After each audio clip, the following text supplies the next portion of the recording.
नमस्कार दोस्तों, स्वागत है आपका। आज हम बात करने वाले हैं UNFPA रिपोर्ट 2023 के बारे में, जिसे भी हाल ही में जारी किया गया और इस रिपोर्ट के अंतर्गत मेनली ये बताया गया है कि जो भारत है, इसकी जो आबादी है यह अब दुनिया में सर्वाधिक हो गई है।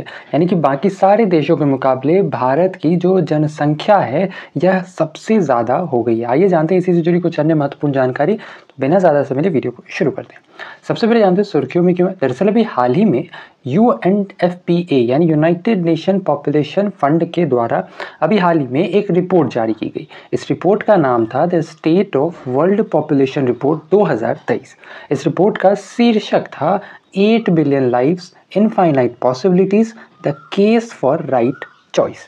तो इस शीर्षक से बेसिकली रिपोर्ट जारी की गई, जिसके अंतर्गत यह बताया गया कि जो भारत है इसकी जो कुल आबादी है यह दुनिया में सर्वाधिक हो गई है। ठीक है, और इस रिपोर्ट के अंतर्गत भारत की जो कुल आबादी है ये बताया गया 142 करोड़ 86 लाख। ठीक है, वहीं इस मामले में जो चीन है, ठीक है, इसकी जो कुल आबादी यह बताई गई 142 करोड़ और 57 लाख। यानी अगर हम दोनों ही देशों में कंपैरिजन करें तो तकरीबन 30 लाख की आबादी इंडिया में ज़्यादा है दैन चाइना। यानी चाइना के रिस्पेक्ट में भारत की जो आबादी है वह 30 लाख ज़्यादा है। साथ ही जो यूनाइटेड नेशन पॉपुलेशन फंड है, इसके द्वारा जो जनसंख्या के रिगार्डिंग जो डेटा है ये एक्चुअली में सेकेंड वर्ल्ड वॉर जब भी समाप्त हुआ था उसके बाद, यानी कि इसकी जो शुरुआत है यह पहली दफ़ा सन 1950 में की गई थी और उस समय से अब तक यह पहली बार है जब भारत की जो जनसंख्या है वह चाइना से भी अधिक हो गई है। साथ ही ध्यान रखना है इसके अंतर्गत, यानी ये जो डेटा जारी किया गया है इसके अंतर्गत सर्वाधिक जनसंख्या के मामले में जहां शीर्ष स्थान पर भारत है, दूसरे स्थान पर चाइना है, वहीं इस सूची में तीसरे स्थान पर अमेरिका है। ठीक है, अमेरिका की जो कुल जनसंख्या बताई गई है वह तकरीबन 34 करोड़ यानी तकरीबन 340 मिलियन बताई गई है।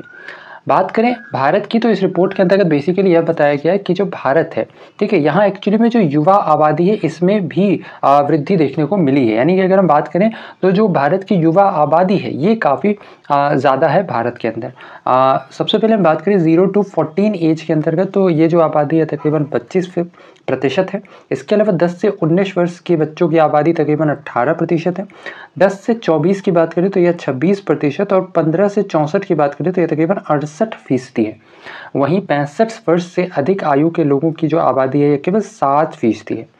अब बात करते हैं कि आखिर भारत में जो आबादी लगातार बढ़ती जा रही है इसके पीछे का रीज़न क्या है। देखो, इसके पीछे का एक सबसे सिंपल रीज़न वैसे तो हम लोग जानते हैं, एक तो बर्थ रेट होता है।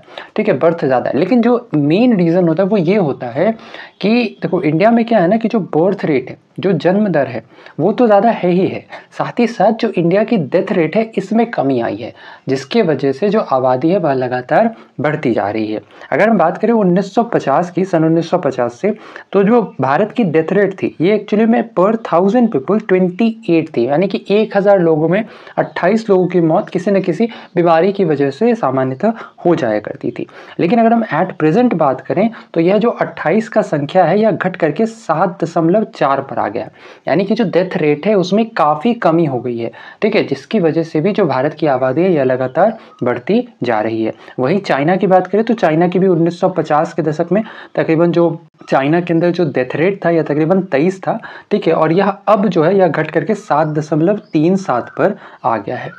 तो ये था हमारा आज का ये वीडियो, जिसके अंतर्गत हमने बात की UNFPA के बारे में। UNFPA जिसकी अभी हाल ही में रिपोर्ट जारी की गई है। ठीक है, आशा और उम्मीद की वीडियो आपको इन्फॉर्मेटिव लगा होगा। अगर वीडियो पसंद आया है तो वीडियो को लाइक शेयर, चैनल पर अगर नए हैं तो चैनल को सब्सक्राइब करना बिल्कुल ना भूलें ऐसे इन्फॉर्मेटिव वीडियोज़ के लिए। तो ऐसे में आज के लिए इतना ही। अपना ख्याल रखें, स्वस्थ रहें, सुरक्षित रहें। आपसे फिर अगली वीडियो में मुलाकात होगी, तब तक के लिए धन्यवाद। गुड बाय, टेक केयर, जय हिंद।